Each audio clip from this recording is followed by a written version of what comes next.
What you're about to watch is a special private training session for people who bought a copy of my book, Built to Serve. Enjoy. Celine was asking, what's the best way to get one-on-one clients? So honestly, the best way is through referrals. As much as I'm like a content guy and I love making videos and content, but the best way is through referrals. Like do a kick-ass job with the people who you are doing work with so that one, they want to hire you back, depending on what you're selling, and two, they introduce you to other people. That like this person is so good that they want to tell their friends about you. And being, most people won't give a bad service. Like if somebody asked you, if you ask them how good was my service, they'll probably say, oh yeah, you did great. But is it so good that they want to then, like, you're forcing them or guilting them to tell their friends about you? And a lot of times that comes from helping them beyond just the thing that you're helping them with. Like they're coming to you for a reason, cool, but the concept of be their chief goal officer, like what are they actually trying to accomplish, and go help them accomplish that, right? So think about, I just came back from Vegas and I was speaking at an event, and most speakers, pretty much every speaker flies in and flies out, and that's their thing, right? Off to the next thing. My favorite thing is to hang out in the hallway afterwards. So I speak on stage and then speak so much in the hallway that Zan has to pull me aside and say, sorry guys, last question. He has to go to bed. Which is usually Nina's job, but she wasn't there. So Zan became my Nina for the chip. And by the way, Zan, Nina was very grateful that you stepped in and helped with that, because I'll get sick because I'll spend so much time helping people in the hallway. But if you think about it, like what's the goal of what am I being paid to do? Like to come and speak. Cool. But then I'm going to stick around in the hallway and help everybody afterwards, because that's helping the client even so much more, right? And then you get hired to come back. And then you get, if they're thinking about who are they going to recommend to other people to speak, they're going to often pick me because of the extra work that you're putting in. So it's not that you're not doing a good enough job. It's like, well, but they got a result. Cool. But did you help them so much that they feel like almost guilted into trying other ways to help you out?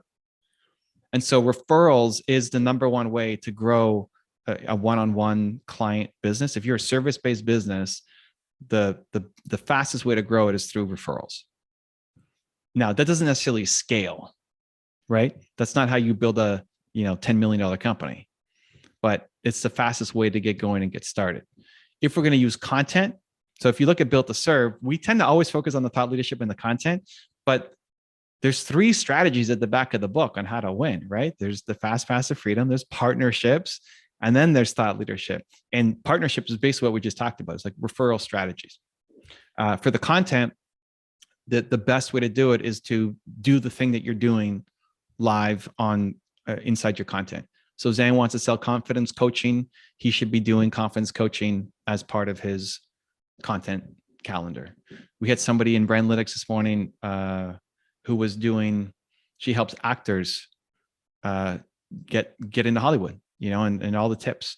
And so one of the video ideas we came up with was her doing critiques of people's audition reels. So to get into a film, you have to do an audition reel and send it in. They never get feedback on whether it was good or bad. They just know if they got the part or not. So have them send the audition reel to her, and she'll make a video on it, breaking it down and critiquing it and saying all the points where it's falling apart. Like, here's why you didn't get hired. I think we're going to call it like why you didn't get the role or something.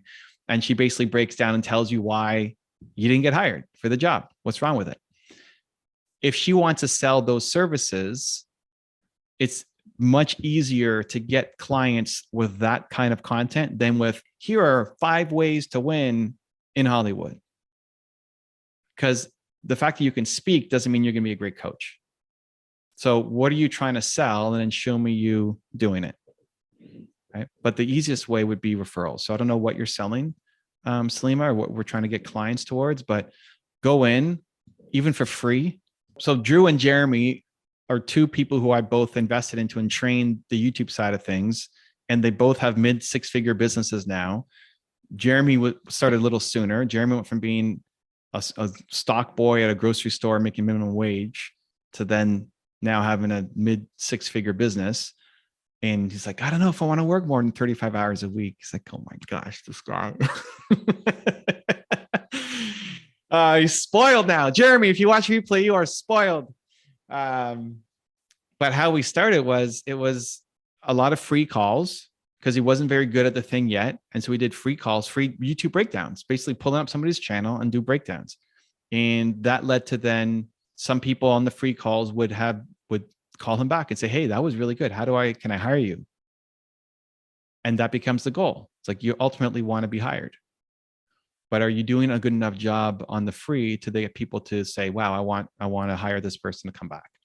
So it's outreach.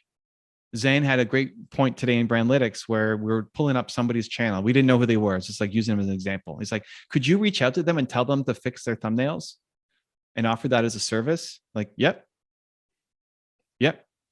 Like if that was my business or Drew's business, you could reach out and say, hey, here's what's wrong with your channel. Here's what I do. I'd love to help you fix it. And some people might just talk to you for half an hour and take your ideas and run with it. Cool. And some people will say, wow, that's awesome. Can I hire you to do that? Because I don't want to do that myself. And then those people hire you. Then you do a kick-ass job helping them. And then they find more ways to work with you and refer you off to their friends. So that's the easiest way. Service-based business to get your company off the ground is referral-based marketing by doing a kick-ass job for them. The content is the scalable way to build a business. Cool. So let's turn into some questions. Who's got something? How can I help? Put your hand up and let's go through. Lady Lexi, what do you got? So when you were talking earlier about the whole response videos, I was wondering, because you do a lot of those shorts, or your team does, on your gaming channel. Mm-hmm. And I would really like to respond to it, get into it. So I noticed that on TikTok, you can do some stuff like a duet or a stitch, but what do you do when it's only on YouTube? So can I post a part of your video like picture in picture? What's the norm? You need to use something. It's like the easiest is probably Zoom, where you screen share and then have you on as well and just adjust the size of you. Okay. Like if I were to go screen share right now, we do it in Movie Makers, right? I mean, you see my PowerPoint and then you see me still talking, and I can adjust the size of me to be whatever. I make it small so you can see the slides. It's not like giant Evan covering everything up, but you can make it that like lady is half the screen and whatever you're reacting to is on the other half. That's probably the easiest way. And when it comes to title, would I say a response to, or would I create a more catchy title? I would lead with a more catchy title. Okay. And then afterwards, if it's not working, you can always look to split test it. Okay. So for example, cool. in Brandlytics this morning, we had a guy who was, he's a copywriter for books, for book marketing. And he's already ranking at the top for all of the like book copy marketing keywords, but nobody's searching for it. It's like, is it really small? People aren't looking book marketing copy. So he's ranking for all those, but it's not helping him drive his business forward too much because nobody's searching for those words.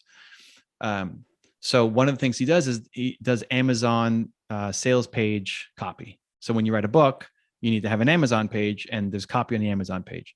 And we went together and looked at the 4-hour work week Amazon page, and it sucked. It's got like 2 paragraphs. There's almost nothing on there. So that could be a good video for him of tearing apart the 4-hour work week page and saying why it sucks and how to fix it. So the video, if you're looking at title in that video, it should be something about the 4-hour work week and how much it sucks, as opposed to my response to the 4-hour work week sales page, like something that's going to catch attention so people will want to click on it.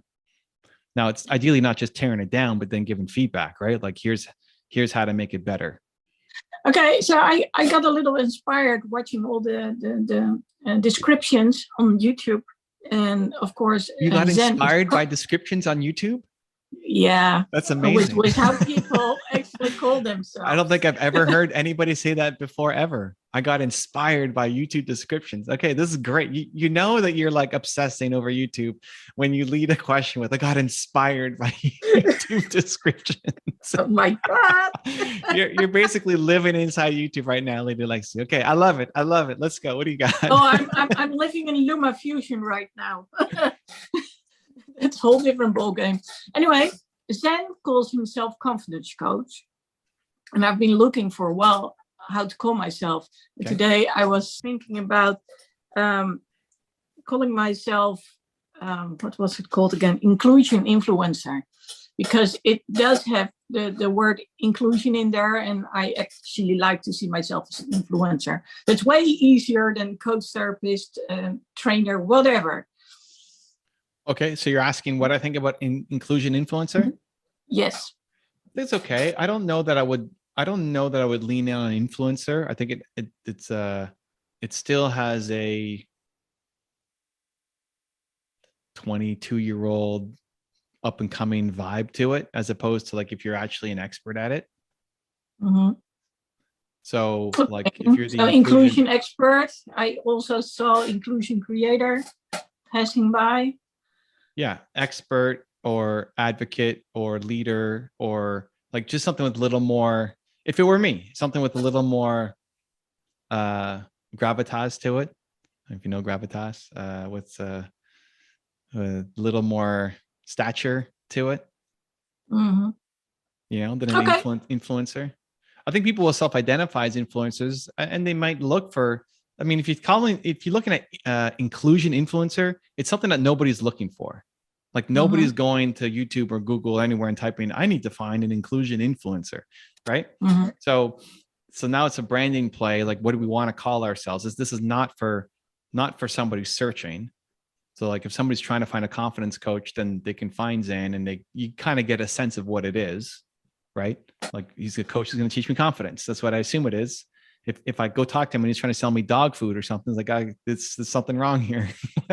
So, but what's a inclusion influencer? Like it's not immediately understandable, so it's fine. It doesn't have to be. But if you're going to then pick something that's not immediately understandable, then let's pick something that speaks to the, you know, prestige, I guess, that you're going after. So if you're going to call yourself an inclusion leader or advocate, it just comes off, I think, more powerfully than influencer. If you want another awesome video in our Black Excellence series, check out the video right there next to me. I think you'll enjoy it. Continue to believe, and I'll see you there.